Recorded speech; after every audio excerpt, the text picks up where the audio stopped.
Assalamu alaikum students. Today we are gonna read the first chapter of your book, page number 2, the last sermon of the Holy Prophet, peace be upon him.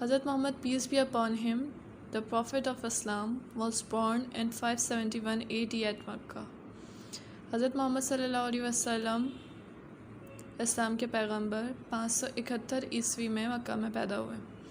He belong to the noble family of Quraysh. آپ کا تعلق قریش کے ایک معزز خاندان سے تھا. اور holy prophet peace be upon him is the last of the prophet. ہمارے پیارے نبی صلی اللہ علیہ وسلم اللہ تعالیٰ کے آخری پیغمبر ہیں. The Quraysh use to worship idols and did not believe in one God. قریش کے لوگ بتوں کی پوجا کیا کرتے تھے اور ایک خدا پر یقین نہیں رکھتے تھے. حضرت محمد پیس بی اپان ہم آج the Quraysh not to worship their false gods. آپ صلی اللہ علیہ وسلم نے قریش کے لوگوں سے کہا کہ وہ جھوٹے خداؤں کی عبادت چھوڑ دیں. He told them that he was prophet of God and asked them to worship the one and the only true God. آپ صلی اللہ علیہ وسلم نے انہیں بتایا کہ آپ اللہ کے رسول ہیں اور ان سے کہا کہ وہ صرف ایک اور سچے خدا کی عبادت کریں. Most of them refuse to accept Islam. جن میں سے زیادہ تر لوگوں نے اسلام قبول کرنے سے انکار کر دیا. They thought that by preaching Islam he was against their gods and their ancestors. اور انہوں نے یہ سوچا کہ اسلام کی تبلیغ کر کے آپ صلی اللہ علیہ وسلم ان کے خداؤں کی اور ان کے آباء و اجداد کی مخالفت کر رہے ہیں. They opposed this new faith and their bitter opposition caused the Prophet peace be upon him much agony and a lot of trouble. تو قریش کے لوگوں نے آپ صلی اللہ علیہ وسلم کے نئے دین کی مخالفت کی اور ان کی شدید مخالفت کی وجہ سے آپ صلی اللہ علیہ وسلم کو بہت زیادہ تکلیف اور مشکلات کا سامنا کرنا پڑا. Their opposition to Islam became so fierce and terrible. ان کی مخالفت اسلام کے خلاف جو ہے وہ سخت شدید اور خطرناک ہوتی گئی. That he had to ask believers to migrate to Medina. جس کی وجہ سے حضرت محمد صلی اللہ علیہ وسلم کو اپنے ساتھیوں کو مدینہ ہجرت کرنے کا کہنا پڑا. ان 622 AD the Prophet peace be upon him himself accompanied by his faithful friend حضرت ابو بکر migrated to مدینہ. 622 عیسوی میں حضرت محمد صلی اللہ علیہ وسلم نے اپنے ایک وفادار دوست کے ہمراہ حضرت ابو بکر جن کا نام تھا ان کے ہمراہ مدینہ ہجرت کر لی. This event is known in history as the Hijra. اور تاریخ میں اس واقعے کو ہجرہ کے نام سے جانا جاتا ہے. ان مدینہ دا پروفٹ پیس بی اپان ہم فاؤنڈیڈ این اسلامک سوسائٹی. مدینہ میں حضرت محمد صلی اللہ علیہ وسلم نے ایک اسلامی معاشرے کی بنیاد رکھی. بیسڈ آن 3 پرنسپلس جو کہ 3 اصولوں پر مبنی تھی. That all power belongs to God کہ تمام طاقتیں صرف اللہ تعالیٰ کی ہیں. محمد پیس be upon him is his profit اور آپ صلی اللہ علیہ وسلم اللہ کے رسول ہیں. And all Muslims are brother to one another اور تمام مسلمان آپس میں ایک دوسرے کے بھائی ہیں. He raised women from the status of chattel to complete legal equality with men. آپ صلی اللہ علیہ وسلم نے عورتوں کو جائیداد کی حیثیت سے بڑھا کر مرد کے ساتھ قانونی برابری کا مرتبہ عطا کیا. He made people to live with faith, sincerity and honest dealing. آپ صلی اللہ علیہ وسلم نے لوگوں سے کہا کہ وہ یقین، اخلاص اور دیانتداری سے لین دین کریں. And for the first time in history made universal human brotherhood a fact and principle of common law. اور تاریخ میں پہلی دفعہ عالمی بھائی چارے کو ایک حقیقت اور عام قانون کا اصول دیا. His support and guide in all that work was the Quran.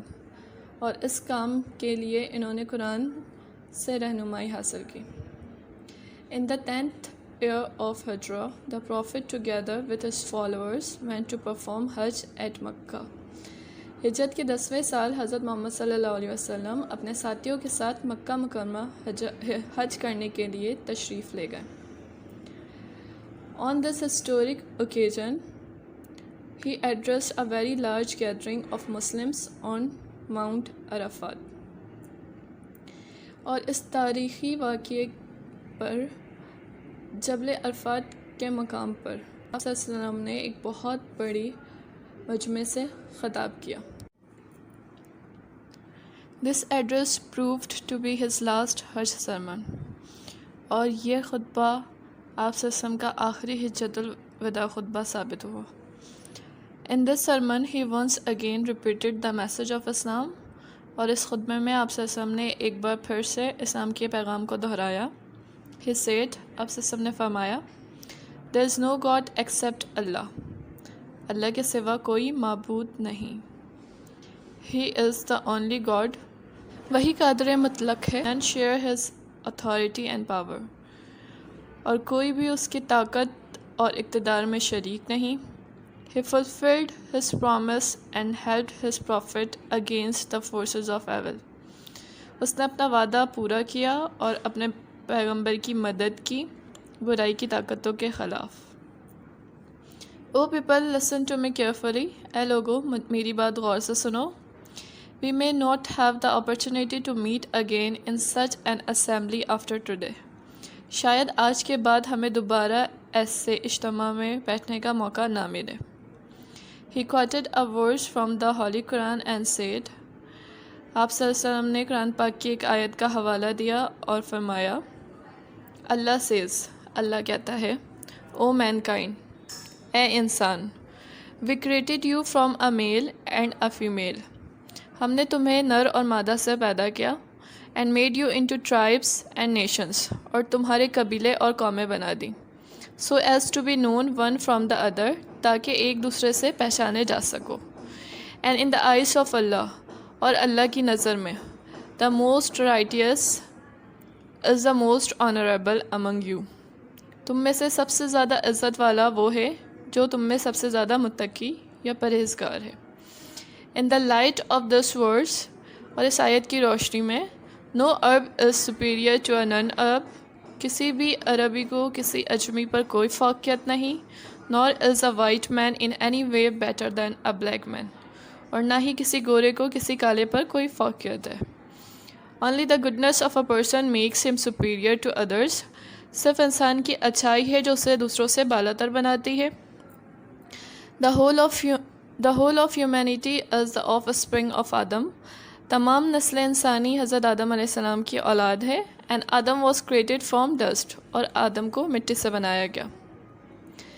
I therefore crush under my feet all the false claims to greatness and superiority founded on blood or wealth، اس لیے میں ان تمام جھوٹے دعووں کو جن کے مطابق بڑائی اور برتری کا معیار خون یا دولت پر ہو، اپنے پاؤں تلے روندتا ہوں۔ He further said، O people، انہوں نے مزید کہا، اے لوگو، A Muslim is another Muslim's brother، ایک مسلمان دوسرے مسلمان کا بھائی ہے، and all the Muslims are brothers among themselves، اور تمام مسلمان آپس میں بھائی بھائی ہیں۔ Finally he said، اور آخر میں آپ صلی اللہ علیہ وسلم نے فرمایا، I have given you the message of Allah، میں نے آپ تک اللہ کا پیغام پہنچا دیا۔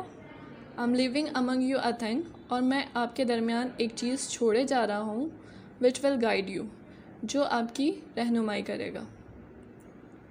If you act according to it، اگر آپ اس کے مطابق عمل کریں گے، you will never go wrong، تو کبھی بھی گمراہ نہیں ہوں گے۔ This is the holy book of Allah، اور وہ چیز اللہ تعالیٰ کی مقدس کتاب ہے۔ Although the Prophet peace be upon him is no more with us، اگرچہ حضرت محمد صلی اللہ علیہ وسلم ہمارے درمیان موجود نہیں ہیں، we have the Holy Quran to give us guidance، لیکن ہمارے رہنمائی کے لیے اللہ تعالیٰ کی مقدس کتاب قرآن پاک موجود ہے۔ we should read it daily and try to understand what it teaches، ہمیں اسے روزانہ پڑھنا چاہیے اور اس کی تعلیمات کو سمجھنا چاہیے۔ if we make a habit of acting according to its teaching، اگر ہم اپنی عادت بنا لیں کہ اس کی تعلیمات پر عمل کریں، we will very soon achieve our former greatness in the world، تو ہم بہت جلد دنیا میں اپنی کھوئی ہوئی عظمت واپس حاصل کر لیں گے۔ That's all for now. Thank you.